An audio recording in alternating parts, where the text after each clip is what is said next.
안녕하세요. 백세 시대 백세코인 백호 인사드립니다. 비트코인 시세를 한번 보도록 하겠습니다. 26,055달러. 자, 26,000달러 전후한 자리에서 하방 경직성을 갖는 그런 모습이죠. 예전에 저는 매수 관점으로 보고 있고, 자, 26,000달러의 의미는 바로 이륙을 의미한다. 여기서부터 슝 나를 수 있는 이륙을 의미하지 않을까. 자, 이륙을 기대합시다. 26,000달러에서 매수 관점으로 보고 이륙하는 상황을 한번 기대해 보자. 이런 말씀을 드리도록 하겠습니다. 자, 이 시간에는 이제 비트코인 그리고 달러의 지정학 오태민 작가의 저서 200페이지부터 206페이지 정도를 다뤄보도록 하겠습니다. 200페이지에 나와 있는 내용들을 좀 보도록 하겠는데, 자, 이제 유로 달러에 대한 얘기가 이제 나오기 시작합니다. 200페이지부터 보도록 하겠는데, 유로 달러 자본이 국경을 뛰어넘는다. 거대한 자금 통로가 된 유로 달러. 유로 달러라고 들어보셨나요? 유로면 유로고 달러면 달러지 왜 유로 달러야? 이렇게 생각할 수 있죠. 가난한 부자, 앞뒤가 안 맞죠? 앞뒤가 안 맞는 말이지만 때로는 미묘한 진실을 내포한다라고 하는데, 이 유로 달러는 뭐냐면 국민 국가의 통제를 벗어난 돈 뭉치를 말합니다. 유로를 얘기하지도 않고 달러를 얘기하지도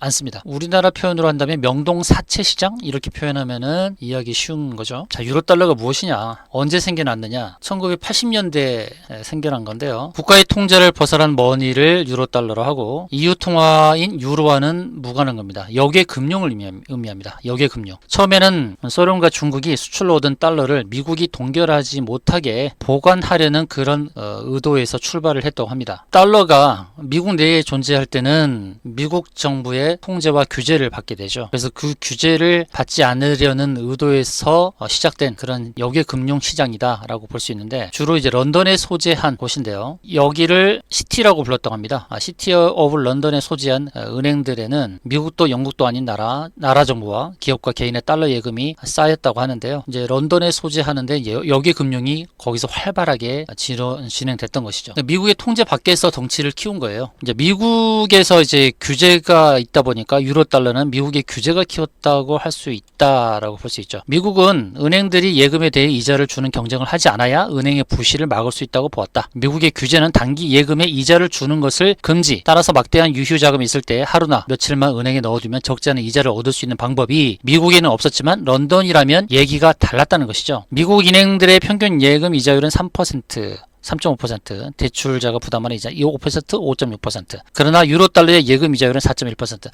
1960년대부터 1980년대로 봐야겠네요. 제가 1980년대로 말씀드린 거 수정하겠습니다. 1960년대에 출발했던 겁니다. 미국의 통제 밖에서 덩치를 키우게 된 겁니다. 이 유로 달러가요. 미국이 규제는 단기 예금에 이자를 주는 것을 금지했는데, 유로 달러의 예금 이자율은 미국 은행보다 1%포인트나 높았으니까 여기에다가 자금을 맡기고자 하는 그러한 의도가 많았고, 여기서 대출도 실질적으로 일어났던 것이고요. 자, 미국 유로 달러 시장에 이제 미국을 개입시킨 멕시코의 국가 부도 이렇게 타이틀이 나오는데요. 자, 은행들은 돈을 빌려주기 전에 기업의 회계장부 보고 상환 능력 평가하고 자기 자본 자산 부채 상태를 확인하죠. 근데 국가에 돈을 빌려줄 때는 기업에 적용하던 기준을 사용할 수 없죠. 그래서 이제 멕시코도 이 자금을 빌려다 썼는데 나라이기 때문에 부담이 적었던 겁니다. 왜냐하면 유동성 위기를 겪을 수 있지만 생산물의 일부를 오랫동안 상환하는 식으로 부채를 청산할 수 있기 때문이죠. 당시 시티그룹을 이끌었던 월터 리스터는 국가는 부도를 낼 수 없다라고 했거든요. 국가에는 대출을 해주어도 된다는 얘기, 그리고 기업에 대출해줄 때처럼 대차 대조비를 분석하는 번거로움도 없다 라고 했죠. 그 시티그룹은 국제대출 부분에서 미국 은행 가운데 선두를 달리면서 시장이 알아서 잘할 것이니까 정부는 개입하지 말라는 입장을 견지했었습니다. 그래서 이제 멕시코에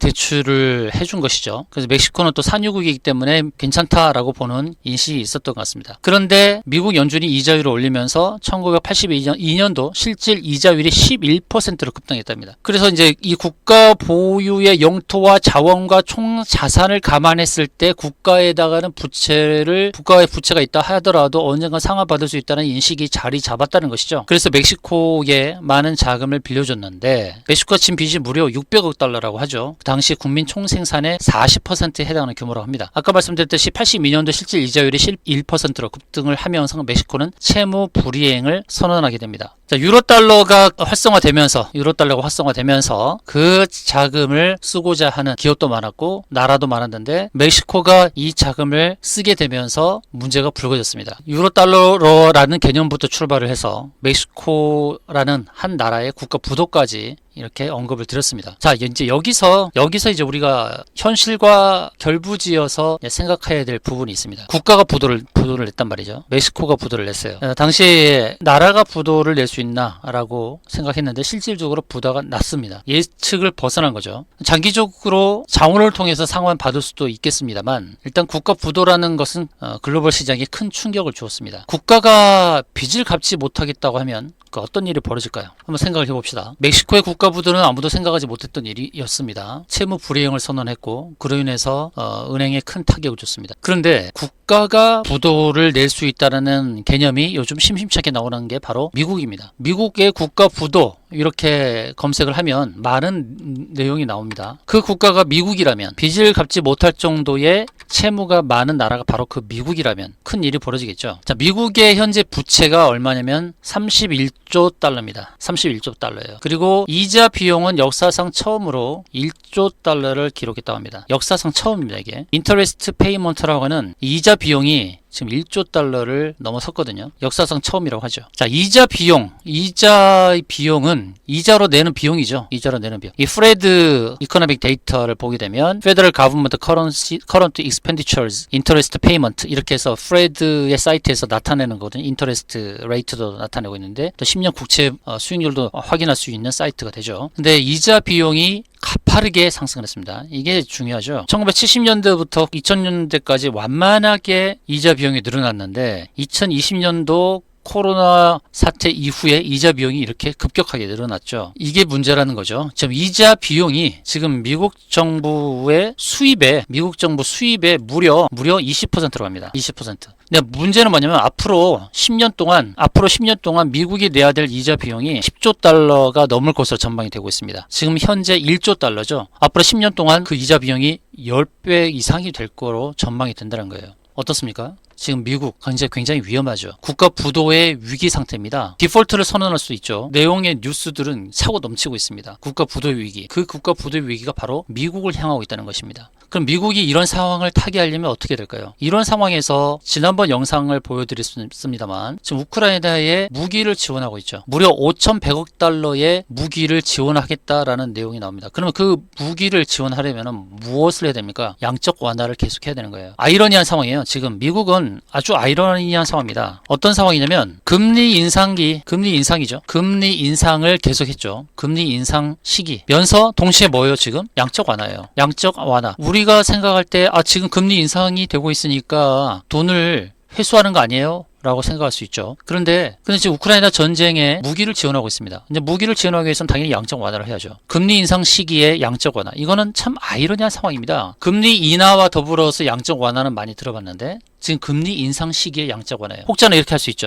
이제 금리 인하가 될 수 있는 환경 아니에요? 금리 인하가 되려면 어떤 환경이 주어져야 됩니까? 인플레이션이 잡힐 만한 명확한 근거가 있어야 되죠. 그래서 인플레이션이 잡힐 것처럼 보여서 금리를 동결하고 이제 금리 인하를 기대해 볼 수도 있는 그런 상황이라고도 볼 수 있었습니다만 그러나 인플레이션이 잡힐 만한 여건이 또 아니죠. 왜 그럴까요? 자, 앞으로 금리 인하를 기대할 만할까요? 그리고 인플레이션은 잡힐까요? 지난번 영상에서 러시아가 수출항구 오데사를 공격한 거를 보셨을 겁니다. 러시아가 수출항구 오데사를 공격하는 이유는 뭡니까? 국제 밀가격이 급등을 했죠. 이거 한 번으로 그칠까요? 왜 우크라이나 전쟁은 장기화될 만한 요소를 갖고 있을까요? 미국이 강한 무기를 다 지원해서 러시아를 한 번에 제압할 수 있도록 우크라이나를 지원하면 되는데 왜 그렇게 안 할까요? 왜 무기를 조금씩 지원할까요? 어떨 때는 드론을 지원하고 어떨 때는 탱크를 지원하고 어떨 때는 전투기를 지원하겠다 하고 F-16 전투기를 지원하겠다고 하는데 F-16 전투기가 실질적으로 전쟁에 투입될 수 있는 시기가 언제일까요? 올해는 아마 힘들 겁니다. F-16 전투기, 그 첨단 전투기, 그렇게